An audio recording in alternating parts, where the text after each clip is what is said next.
But there is an easy solution for that, because now you are the adult and you get to be your own hero. How? Well, by doing some inner work. Now, why does it work? Well, let me tell you a little bit about your brain. When you're dealing with the subconscious, it does not know anything about time. So when you're doing work right now internally, doesn't know that it is 20 years later. It also doesn't recognize identities of people. So the fact, if you just go inside and you be your own hero, it just takes it as there's a hero. When we're younger, we want to identify that as maybe mom, dad, grandma, grandpa, different ones, uncles, aunts, teachers. We identify different ones. And if we do not receive from them certain things, that we bring that to our current life, saying that we're lacking because that was never done by them. What is marvelous is, though, as an adult, because they were adults probably and should have known what to do for you, but maybe due to their own limited abilities of knowing what to do, they didn't do it exactly in the best way. So you as an adult now, you're learning this and you've had experiences. And so now I am teaching you how to go in and to do your own inner work, heal your own self, be your own hero.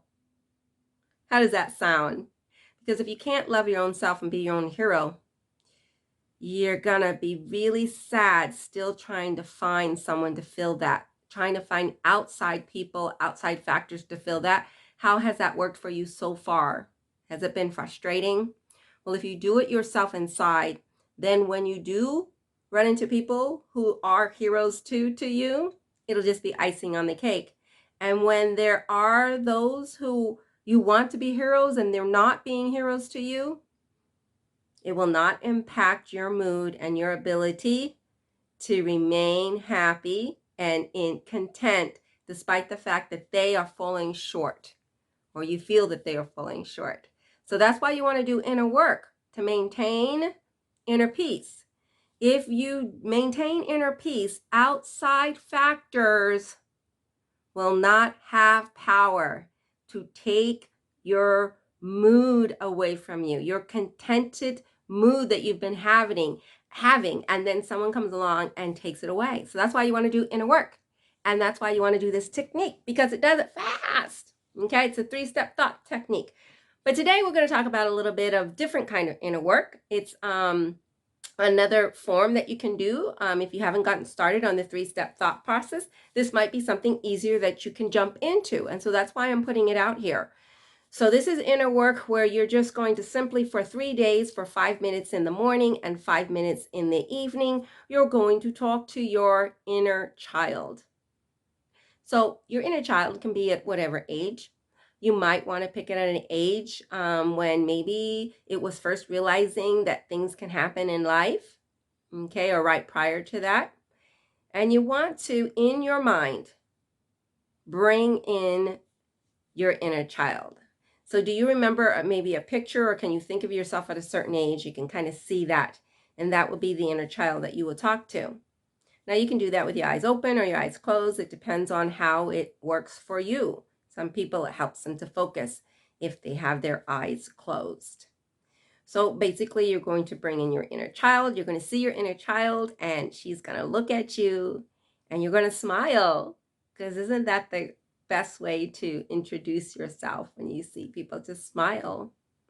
So I'm going to let you do that for a second. Find the age of who you are. Smile. Good job. Now, was that difficult? Let's try it one more time. Get comfortable with it. Think of what the age is and imagine that you see yourself and smile. Remember, when we do new things, since the brain is not used to it, it's not that you can't do it. It's just you do not know how yet, and you're practicing it. Practice makes progress. So now she's smiling at you, or is there a look of concern, or is it just flat? That's okay. Sit down. Is it okay if I sit here with you? Go ahead and ask that question. Or walk next to you, whatever she's doing, or play with you.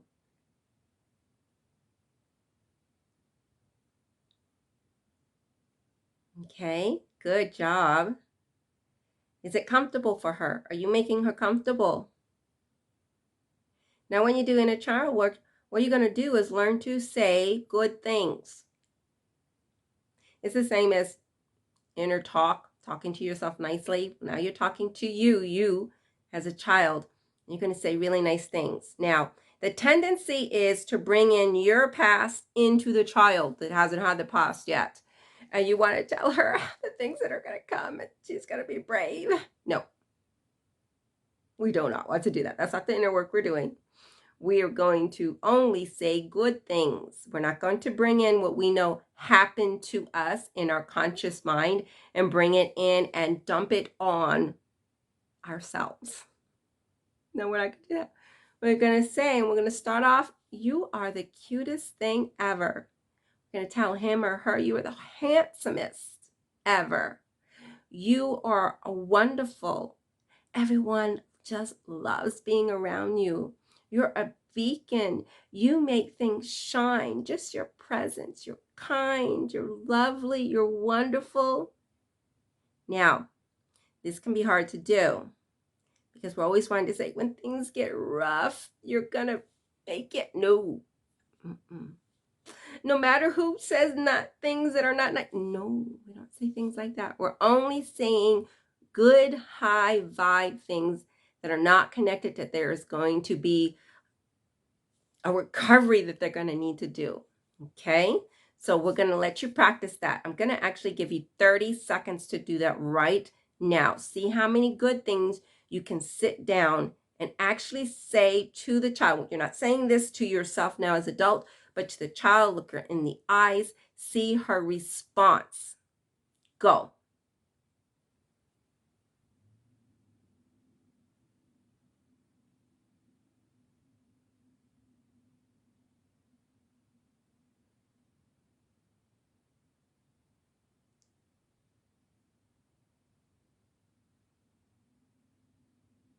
Ten more seconds.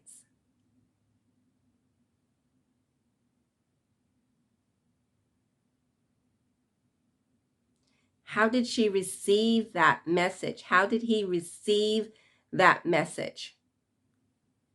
Did it seem like it brought comfort to him? How did you say it to him? How did you say it to her? Was it in a very kind, gentle, loving, warm voice with a smile on your face, enthusiasm?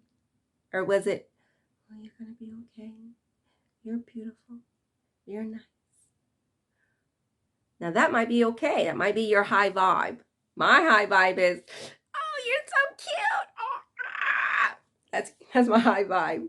But if yours is more low key, that's okay. Just as long as it's your usual high vibe that you know you feel good inside. So let's try it again. Another 30 seconds. Look at yourself as a small child and say good things. You are a beacon. Everything you touch is golden.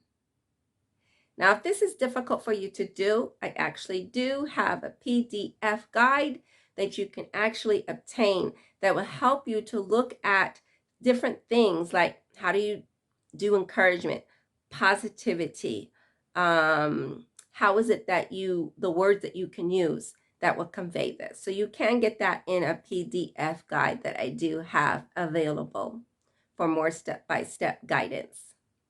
But in the meantime, if you can come up with your own words, that's even better because that's coming from you. I'm coming up words from me and helping you.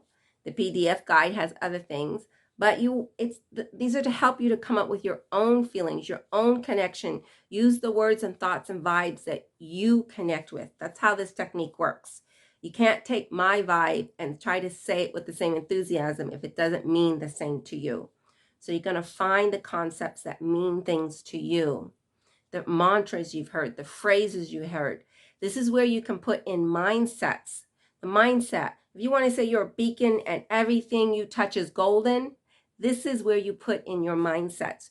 Now, when you do this with this child at this age, she's going to take it with you. And you know what she's going to do? Take it with her or him. And you know what they're going to do? They're going to have it in their neurons now and going to produce good feelings for you. So you doing this now with them will produce new neuron connections, and then they will produce that for you. That's why it works. And remember, they don't know time, so they think it's current. And those little new feelings and emotions and concepts about themselves, they're going to produce on you. That's the way it works. So you want to do this for 3 days, AM and PM, and see your results. Now, to begin with, what you might want to do for when you start this on your own, what you're going to want to do is write down 3 things. What is it that has bothered you the most in the past? What is it that has bothered you most currently? And what is worrying you about the most in the future? Just have those 3 things written down, and that's where you're aiming when you're doing this talking to her. Now, when I say you're aiming this information at her, you're not telling her this information. You just have in your mind, those are the 3 concerns. And then so when you're talking to her, your brain is basically letting her letting you know that that's what it's talking about. It's going to calm those things. Those words that you're saying is for her, that when those things come along, instead of it freaking her out or freaking him out, she has those words, those thoughts, those mindsets in place. And then she's going to produce the same calm feelings for you. I don't know if that makes sense to you. If you need more explanation, send me an email at diymentalboost@gmail.com, and I'll try to explain it to you a little better if I'm not explaining it correct. But listen to the video again, and maybe that might also help you. But the thing is this: the subconscious doesn't know time, good and bad, specific people. So when you are doing your inner work, it is as if it's maybe someone else. And you're your own hero at this time, healing yourself. And that is going to impact the brain of the child at that age. And she's going to take it with her and reproduce new feelings for you.